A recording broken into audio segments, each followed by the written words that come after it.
I want to talk about two different dimensions of fear that I want you to understand before you take the lead. I want to talk about the fear of failure, because many people don't go as far as they should go because they have apprehension that they won't reach their goal. They just say, I'm going to stay down here where I'm at and not try because I might lose. I'm not going to own anything because I might lose it. I'm not going to buy a house because I might lose it.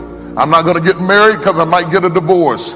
That's madness, but that's how it is. Failure is a part of the process to becoming successful.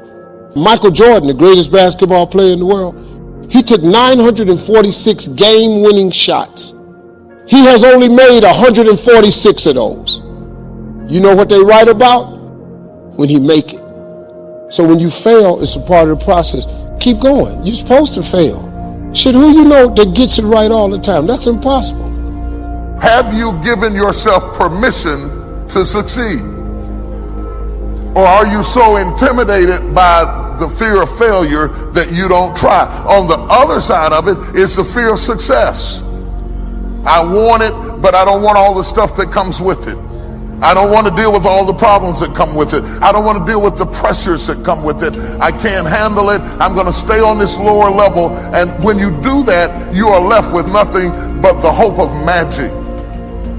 I'm just going to stay down here where it's comfortable, but I'm believing that I'm going to get a blessing up here while I'm staying down here. You can't do it. And if you will allow anyone, any voice on the inside to talk you out of this moment, you will forfeit it and be stuck washing your nets when there's a great drought of fish waiting you, if you have the courage to believe.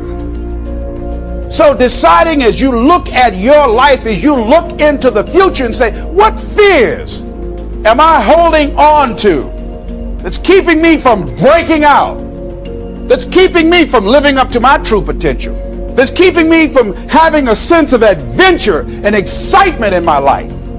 What fears that I'm giving that permission to? Because whatever discomfort you experience, whatever challenges or difficulty that it is, you got to handle it. Will it be challenging? Yes. What do you want me to tell you? That it's going to be a picnic? No, it's not. But that's just what you must go through in order to get where you want to go. And guess what? You are strong enough to do it. This dream you got, whatever you want to do, will it happen overnight? No. Will it be a struggle? Yes. Will there be times you won't know what to do? Yes, that's a part of it. But somebody must have told people, oh, life is going to be real easy. If they told you that, I've got a special announcement. They lied. See, when you accept yourself and you accept fear as a fact, but it is not a force to hold you back. So you accept the fact that you are afraid and then you move on anyhow. What God has in your future will scare you. But if you'll take a step of faith, you'll see how God scared you into greatness. He scared you into taking new ground. Life is too short to settle for things that are less than what you know is in you. You weren't made to go around and around the next 40 years doing something unfulfilling. Stretch, grow, take courses, learn, do your part, and He'll bring you an opportunity that not only scares you, but excites you. What really stops us from taking the lead and coming to the forefront a lot of times is not the lack of talent, it's not the lack of education. I've been amazed at the people I have met who were highly educated and failing, highly educated and homeless.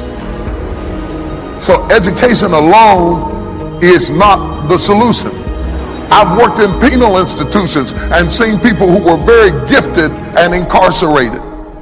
In fact, I've seen people with less talent than you doing more than you. And this is what causes jealousy and envy. When you look and you meet other people who have less to work with than you, and yet they're in higher positions than you, you can either become jealous or you can begin to challenge yourself to say, what is wrong with my belief systems that's stopping me from going to the next level in this area? This is not about money necessarily. This is not about prestige necessarily. This is about progress. Because it's a shame to live long and have no progress. I've been washing these toilets for 27 years. At least let me be the manager of the toilet washers. I want to move up. Maybe it's wrong. Is there anybody in here that wants to move up? I'm going to point out 6 irrational belief patterns that may be hindering you from going to the next level. One of them is undeserving. I just can't see myself as being in this position. I don't deserve it. This often comes from things that people said to you or about you. And so when you see opportunities beyond how you've been programmed, you reject it because you don't feel like you're deserving of it. Beyond undeserving is ordinary. I do not want to stand apart or be different. You'd be surprised at the people, because they have a belief system that holds on to being ordinary, they will not take the lead. The third belief system that may be hindering you is social change. I fear rejection, loneliness, or claims that I have changed or sold out. And all of a sudden, in order to fit in your sociological environment, you passed up the promotion. You wouldn't buy the house that was the best deal for you because it moved you out of the neighborhood that you were defined by, because you want the people you're sitting beside to like you and accept you. And you don't want to be a sellout. The next one I want to deal with is fleeting. My success will be temporal and I will not be able to sustain it. You have performance anxiety. You're afraid that it won't last. You don't want to go out on a date because if you go out on the date, you start a relationship, it's not going to last. It didn't last before. It didn't last with Fred. It didn't last with Jim. It's not going to last. I'm not going to go back to school because I may not complete it. It will not last. And you have a fear that the blessing is fleeting because you have already programmed yourself that nothing else exciting is ever going to happen to you again. The next one I want to talk about is perfectionism. I will have to behave as if I am perfect and I am not. Depart from me. Why? Because I know I've got imperfections. And I don't want to get in the light because somebody might see them. And so I'm going to be secretly talented. I reject the opportunity to be blessed because I know something about myself that I don't want anybody else to know, and I'm more concerned about the security of my reputation than I am my progress. I'm not going to get involved with him because if I get involved with him and he gets too close to me, he will see that I'm not perfect. Where you don't give the person the chance to accept you because you've already criticized yourself, you'd be surprised at the people who talk other people out of loving them. You know exactly what to do to move up into the next position, but you don't want the light on you because you have issues. Newsflash, everybody has issues. Everybody has junk in the trunk. And if you're waiting to clean out all the junk, you may be stuck 20 years cleaning out the trunk. I'm going to go on to this next one. Besiegement. Don't give me the position because if I become manager of the department, my friends won't invite me out anymore. And you start trying to prove to them that you are still who you were because people will put pressure on you to stay low. And it is true, as you go up, there are a great deal of people who associate with you because of where you are and not who you are.